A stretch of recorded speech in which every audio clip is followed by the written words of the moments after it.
Hey folks, this is it. Takes you through the Microsoft Access Module 1. This is for Office 2016, CMAP 1680. This is going to be a little bit different than what we've been working on so far. So this is, let's see if I can make this a little smaller. Not really. Okay. Um, so this chapter here is going to step you through Microsoft Access, which looks a little bit like some of the Microsoft Word and Excel documents that we've created so far, but it's much different. And if you can kind of forget about most of the things that we've learned in the previous two sections, Word and Excel, and just begin to think a little differently here. Obviously, navigation looks similar, but the tools are much different.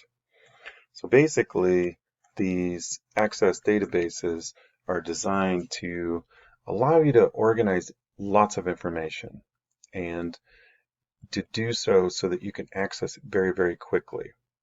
So don't get too caught up with the tools that you're going to be using for this particular activity as much as it is the different ways that you're going to be organizing how things work. So for example, if I were to explain to somebody what we're doing, we're actually splitting up information. We're not putting it together. We're putting like types of information together, and then we're going to try to begin to be able to retrieve it. So what it's talking about here is organizing the data. It's the principal part of database administration or creation. So none of this is terribly unusual for you when you look at this table here. It all looks very similar. ID numbers, there's names, there's types, there's breeds. What's going to be different about this is that we're going to be having other tables of information as well, and they're going to be related to one another. And that's why we call this a relational database. So it takes like individual spreadsheets, for lack of a better word at this point, and connects them together. So it relates them together. Kind of like I have children and I have a mom and a dad. And then there's other relationships that I have as well. I don't necessarily live with those people.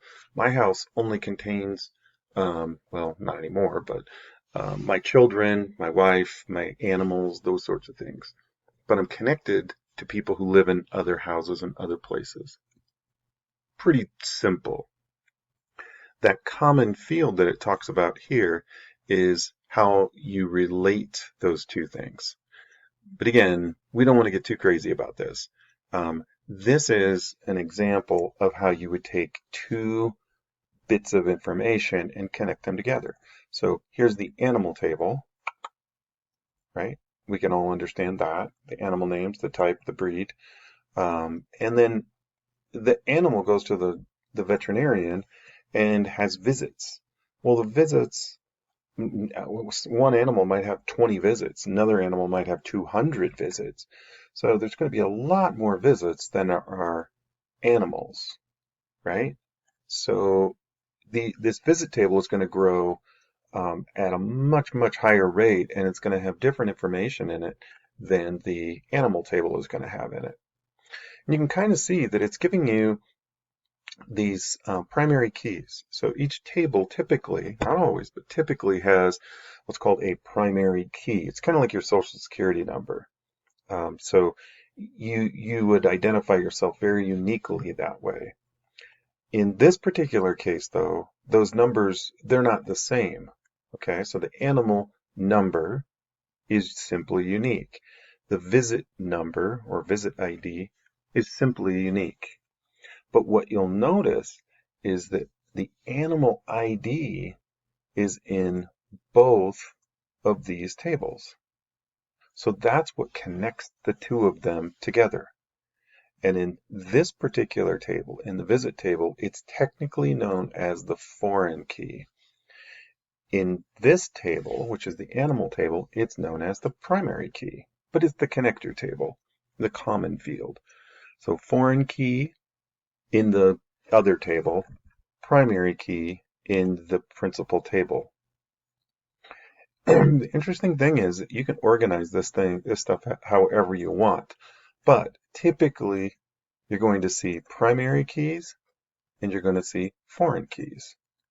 So primary keys are uh, the the main number for that table, but sometimes tables will have the foreign key as well. Not always, but sometimes. The foreign key will reconnect back to the primary key in a different table. So don't spend too much time trying to work on that. You're going to see this over and over and over. So a DBMS or RDBMS is kind of the key to what we're going to be doing here. And this isn't a very good picture, but in fact, just skip that. I don't even like that. So this is page 7. So we're going to actually start Access and create a database. So if you don't have Access installed on your computer, you're going to have to make sure that happens. This will not work on a Macintosh computer at all, period, end of story. It has to be a Windows-based computer. And Access has got to be installed on the computer. You can't do this through a web-based version of Microsoft Office. So let's take you here to our course and just remind you that if you don't already have the data files, go to our class and then in the download and extract data files, we're going to click on Access Tutorials. I'm going to make sure I've got a folder and I'm going to call this CMAP 1680 student files. Okay, you've probably already done this, but I'm going to do this from scratch. So it's downloading right now. I'm going to show in folder. I have to extract these files because remember, these are zipped folders. So this is like a suitcase. So if I right click on it, or if I choose extract all, either one will work. And it's going to tell me where do I want to put these. I'll just put them in my student data files. Doesn't really matter. Extract them. Now you can see that I've got two different things. I've got my compressed zip folder and then I have my file folder. I want to use the file folder, and this is where the documents are going to live. So this is the one that we're working on. Module. These are all of the things that we're going to need when we work on this assignment. Okay, so I'm just getting myself ready here. And then I'm also going to drag this folder over to Quick Access so that I have easy access to it there. Okay, that way I can just quickly click and go where I need to. Okay, so I'm going to close all these things. I'm going to go back to my instructions. Okay, so this is where I'm going to stop showing you all the instructions and I'll just call out the page numbers. But we're going to start on page 7. Okay, so step 1 on page 7. Okay, so step 1 on page 7 says to click on the start button and go about it this way. You can do it this way. You can click right there. The other thing you can do is you can right click on that and you can pin it to the start menu, what have you. You could also type in Access down at the bottom and start it up that way. So I've got it open, and if I skip over to page 8, AC8, you're going to see this basically the same kind of screen. Mine might look a little different than yours, but we want to see on step 2, we want to click on a blank database. Okay, so just stay here on this screen. Don't start clicking things because it's going to work a little bit different.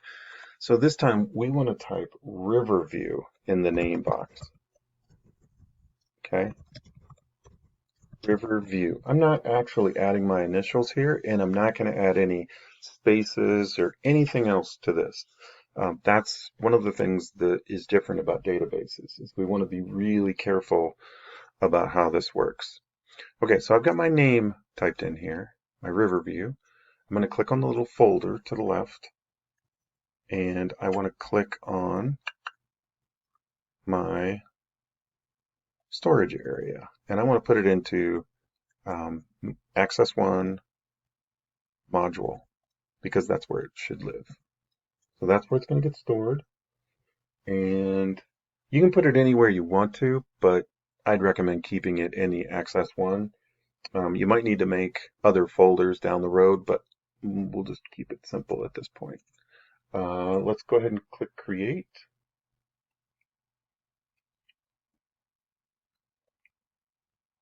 And that's step 8. Okay, so I'm going to skip the whole touch mode thing. If you're using touch mode, you should turn that off. This is not the type of thing that you really want to use with touch mode. And the way you would do that to turn it off is if you had a mouse or a touchpad, this would show up here. And we want to just, we're going to use a mouse, but you can just turn that off completely. I think it'll just confuse you. So I'm on page 11 at this point. So on page 11, we're going to start creating some tables. And there's a couple of different modes. There's Datasheet View, and then there's Design View. So Design View is where you create the structure of the database. Datasheet View is when you do the data entry sorts of thing. So you're actually programming at this point.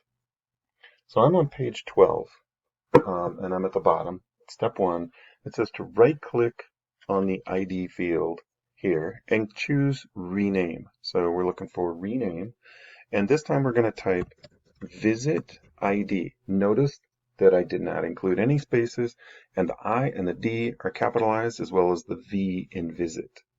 That's key. Don't misspell this. Okay, and you can see that it's kind of blinking there right now.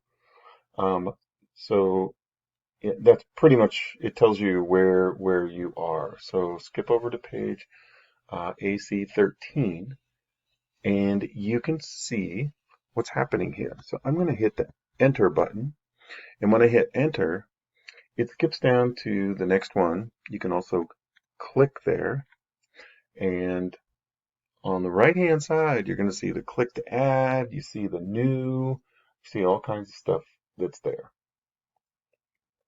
But you also see the field name that's listed right here, Visit ID. Okay, so look at the picture on page 13, and we're going to actually change the type of information. So in Excel, we were changing cell types, formats, things like that. So similar sort of thing happens in database, although it's much, much more important. So make sure that you have the Visit ID column selected. So notice that you're either going to be in the new or you're going to be clicked on the Visit ID. What we want to do is we want to change this. So I'm looking at the Table Tools fields, and we want to change this from auto number to short text. So typically, the first field in a table is going to become an auto number field, but we'll just change that for now because I want you to be able to adjust this thing. So if you go down to the bottom, step 1 says to add the rest of the fields to the visit table. On the Table Tools Fields tab, click the Add and Delete. Okay, so in the Add and Delete group, click Short Text. Okay, we've done that for this one. We'll do it again over here. Okay, so you can click here, click on Short Text, and it's got a field 1 that's added there. And we're going to skip over to page 15. So if you look at the picture on page 15, it should be exactly like what I have in mind. And this time we're going to type in the word animal ID. So now we have 2 fields in the table. And we're going to go to the next one. And this one's going to become date and time. And you can see that it's ready for us to type visit date. I'm not putting any spaces. Watch the capitalization real closely. Okay, we're going to click this guy again, and this time it's going to be short text. And so that's step 6. And step 7 says type the word reason as the name of, so it's visit ID, animal ID, visit date, and next one's going to be a yes/no field. So again, these are just like what we created in Excel, except we're defining them more specifically. Okay, so this one's going to be called off-site, capital O, capital S, no spaces. Step 9 says to click the row below the visit ID, and this is what it's going to look like. So if we go over to page AC16, you should see what's in that picture. So visit ID, animal ID, visit date, reason, and then offsite. Be sure everything is exactly the way it's spelled there. Really important. Okay, so we're going to enter these 8 records that are in here now. So you're going to do a little bit of typing, but before you do, let's go over and just follow the instructions. So in first row, the visit ID, type 1072, and then press tab. Okay, so let's just do that together. 1072, I'm not going to bore you with all my typing. We're going to tab over or click over into animal ID and scroll down on the page. And then it says type 12356 in the animal ID. And then the visit date is going to be 12/12/16. And then press tab. And notice that it does a lot of that work for you. The reason is vaccinations with a capital S. I'm tabbed over to offsite.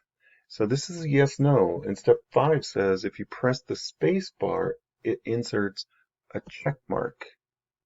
Okay, and then if you press the tab key, that whole first row is entered. So your numbers that you enter in here into visit ID and animal ID are critical. Let me just say that one more time. Whatever you type in visit ID and animal ID in any table is critical. If you mistype them, your database will not work properly. It might work a little bit, and you might be really proud of yourself because you typed a whole bunch of stuff, but typing is not about databases.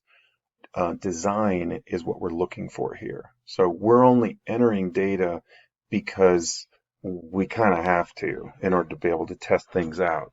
So these numbers, again, are critical that you get them correct. Okay.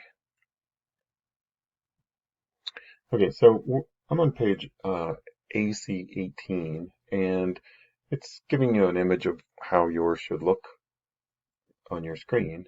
But now they want you to enter the remaining records in the visit table. So I was a little premature. Step 1, it wants you to enter all those values in figure 111. So I want you to go back through and I want you to re-enter these, and then I'll give you a look at mine when I'm done, and then you can kind of compare. Okay, folks, this is where you should pause the video and just make sure that yours looks similar to this. And remember that I got all of this data from the table. Let me double check which page that is. So that's going to be on page AC16. So you have to go back a couple of pages, and then that information is all in figure 111. And just remember that to move from one to the other, you're going to be using the tab key. So once you get that all set up, one of the things that we can use here to see all the data here is to get that little split cursor and to make those things You can double click that once you get the split cursor, and that way things start to take up about the right amount of space. Okay, so we don't have anything in that last table or field, right? That's just there to be ready. These two fields right here, this animal ID and this visit ID, they need to be spelled properly, and those numbers have got to be correct. If you don't do it, I know I've said that like 9 times already, but it's not going to work. So flip over to page 19, AC 19. It gives you basically the same thing that's on my screen. Okay, and you can see that it's in yellow. Compare your information with what's over there. Okay, so we've done a lot of typing and stuff, and we haven't saved anything. Kind of key that we save, and it's not because of the data, it's because of the structure of the database itself. So when we pick to save here, what we want to rename this table 1 is to call it visit with a capital V. And now over here on the left hand side, it shows up as visit. Okay, so we don't need to save the data. When we save, we are saving for the structure. So these names of the columns or the name of the table and various other things. If you're in doubt, try to save. All right, so we're going to enter some more information in this table as well. Okay, so we want to click on this first record, this 1016 here. And we want to go to home, and then we're going to pick on in the records group. So find the records group, which is over here. And we want to choose new. So it makes a new row at the very bottom of that for us to be, you could have easily clicked right there to make that happen as well. So flip over to page AC 21, and we want to type 1036, 1036, tab to the next field, and it's on 1 step 5 on page 21, and that's 12294, and we tab, and this is 1129 2016, and we tab, declawing, and we tab. No, we don't need to do anything, so we just press tab again. And then we're going to add another record. This is awful. I really don't want to type this much. I don't like to type, and it drives me crazy. So step 6 is giving us enter some more stuff. This is an 1152, 12318.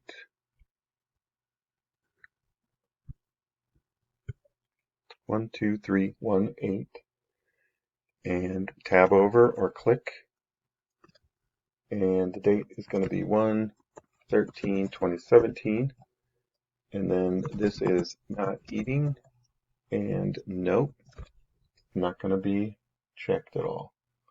So look at that, the new records there at the bottom. So the numbers don't really make any sense. They're all over the place. Some of them are high, some of them are low in that visit ID field. So we're going to close this. The way we close the table is, you can see there's a little X that's listed there. So we open it and we close it. We don't use this X in the upper corner unless we want to close all of access, which we don't really want to do. So this little guy right here. Okay, so that opens it back up. So what we want to do, once you open that thing back up, what you should pay attention to is where that 1036 winds up. So this is one of the items that we just typed. So what it's doing is it's taking this first field and it's by default ordering them in sequential order. See that? So that those ID numbers get used to organize the things. So no matter what you do, it's trying to keep things organized. So if you look down here at the bottom, it tells you how many records you have. So right now we have 10 of them, and That's not very many. So